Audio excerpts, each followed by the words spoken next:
Are billionaires giving the billionaire the brush off when biz guys say Donald Trump still isn't their guy? Welcome, everybody. Glad to have you. I'm Neil Cavuto. And a new survey of Business Trade Association shows that they would happily trade Hillary for Donald and get this by a 2-to-1 margin. Apparently, it's not because they flip over her, but because they still do not know what to make of him. Charles Payne, Charlie Gasparino, Kennedy, Adam Lashinsky. Now, Ben Stein is off this week. Megan McDowell, of course, has been doing her usual fine job, sub-hosting on Bulls and Bears. All right, so Charles Payne, to you first. To not know him is to not vote for him. What's going on? Well, they kind of know him. They know some of the things he's thrown out. The main point people should know is that these are large organizations. They're trade businesses. They do a lot of business overseas. Right. And, so they don't want to hear about trade wars. They don't want to hear about anything to do with currencies. And by the way, trade association, by definition, you're petitioning something from the government. You're petitioning something from the government. There's 16 of these organizations that cover 100,000 businesses. They do $3 trillion. We're talking the largest businesses in this country. The one, they like her. They like her. They like open borders. They like that. They don't want a trade war. But if you think about this, on the other end of the spectrum, the small businesses, which, by the way, have created all the jobs in the last 10 years, net, they probably, if we're polled the same way, would go for Donald Trump. They would probably be very happy about his insistence on building things in this country, his insistence on not outsourcing work and those things. So I think what we've got here is a situation where this just reflects the fact that big businesses know they can spend money, probably persuade who's ever in the White House. I got a feeling Hillary would be more acceptable for those funds than a Donald Trump. That might be so. I don't know what a small business or it might come out. I'm talking about the large guys. I understand. But I'll tell you, Kenny, that's the first time large business groups have skewed this way. Now, that could change when we get up to November, but if I'm Donald Trump, should I be worried about that, or should I use that as a campaign pitch? No, I think this is where he should use his flexibility and dial back the rhetoric on trade and creating these massive tariffs and trade wars with places like China and Mexico, who are vital partners to us, because listen to the businesses. They don't want impediments. They don't want more regulation. They don't want more barriers to entry. And you're not talking about mom and pop shops. You're talking about places who do a lot of business overseas. My friend made such a good point.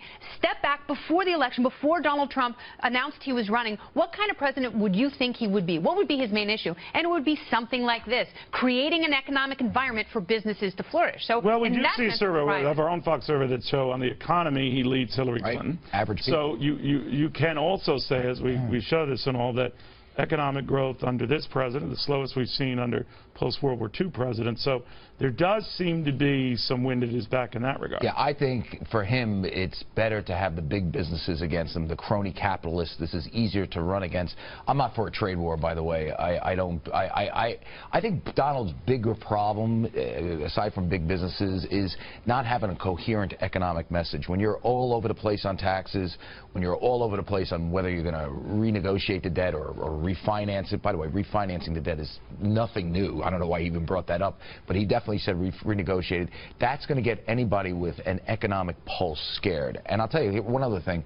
He does need these people to raise money. I was at a conference where it was basically fundraising central for Donald Trump, and the guys that are there are all fat cats. So he's going to have to get some of this vote. Adam, is he winning over those folks? If you are Donald Trump and you're looking at a core base of the Republican Party, at least in the past, has been these fat cats, could it actually work to his advantage not to have them this go around?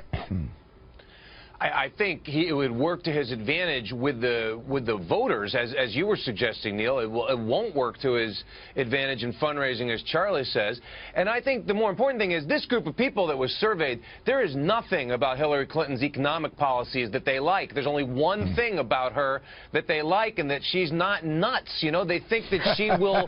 She's for a stable world order. One of them quoted in this FT article. By the way, the FT hates America, too. We know that.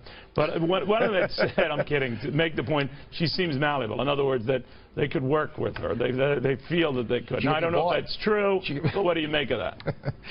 Well, in other words, right, she's for stability and predictability in the global world order, and I think Trump doesn't. And by the way, he probably would agree with that. That's sort of how he has run his campaign. No, we got to shake up those, that terrible world order thing. Hasn't it? Predictability and orders work just fine, right, Kennedy? No, not at all. And I agree. I think that she's a corrupt and unethical person, and businesses they don't really care about that. They're kind of like robots. They don't have moral centers. They just want to make sure that she's the person that they can pay in order to make the road smooth. Well, they would like a coherent tax policy. They would like him not to go back and forth on whether he's going to renegotiate debt with China, which is one step before default, which is not good for the economy. I think there's two things here. I think Donald has to be more coherent, but the fact of the matter is that he should be appealing to small businesses and not these crony capitalists that pay off government. I think the ma shops of this country do probably root for Donald Trump. I mean, listen to what he's saying. He's saying he wants to bring things back here. Those are opportunities. If he can do it, if he can bring manufacturing back, if he can bring those things back. And also, listen, but here's the thing, though. If you're a business person, you also have to think Hillary Clinton is going to continue the policies of Barack Obama, even though she invoked Bill's name this week. And it has, to your point, Neil, this has been the worst post-recession recovery in history for everyone, everyone, big to small. To that point, and I think this is really important, she can't run on her husband's record. He's the one who signed NAFTA. He was a free trade president. This is a Bernie Sanders Democratic Party. By the way, he is going to stay in all those trade policies, including TPP. So she is going to continue leftward, and it's going to be impossible for her. But let's be real clear. Small businesses like coherence. They like to know. Listen, what is anybody... I don't think he needs coherence. You don't think he needs to say... You and I might want that. I think that they're perfectly fine. No, believe me, I agree with that. If you hear me out. Politically, the more I's he dots and T's he crosses, to Mark Cuban's point when he was on, the more trouble he could get in. So keep it just rage. Well, but here's the thing. You're saying coherent. He is being coherent within himself. Even this week in New Jersey, he says, I'm going to have a trade war. He's not flipping on that. Wants that. He's not flipping on that. He's saying he's going to have a trade war. Brace for it. Don't worry about it. By the way, people that own small businesses understand the economy. No small business owner I know wants a trade war where it costs more to import whatever it takes. No, they want more business. They want more business in this country. My husband is in manufacturing. They want to make sure the taxes are lower, there are fewer regulations, they can hire more people, and the more programs you have, like Obamacare. But a lot of them also like the idea, maybe, if I can sell in this country and not have to compete against a cheap Chinese version of what I'm making, maybe it might be a boon for my business. Isn't that his point, though? I mean, Adam, that he has been saying, well, things have been working out just dandy regarding the Chinese. With our huge deficit, I mean, it's just working like firing on all cylinders for us, this relationship, this orderly way of going about business. I'm going to blow things up. I'm going to blow things up. What do you think of that? Yes, I agree with you completely, and I think Charles had it exactly right. That is the mentality of many small business people. Wait a minute, how can you agree with me and Charles? I'm absolutely right. You're going to start running for something, Adam, because you're getting this flip-flop thing down pretty good. No. You are both analyzing this situation exactly correctly. Charles, I think you're right. This is the way small business people think. They would like protective tariffs. I mean, it won't work. It's terrible policy. It will be worse than before.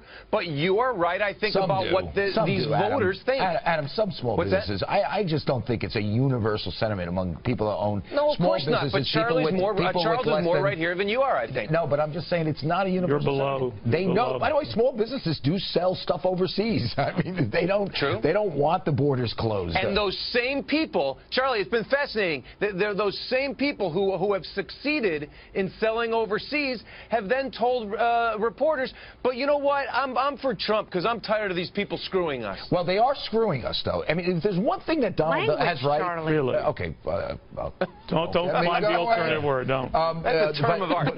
But, you know, if you think about it, where he's on the strongest ground is on the trade deals. The trade deals are skewed against us.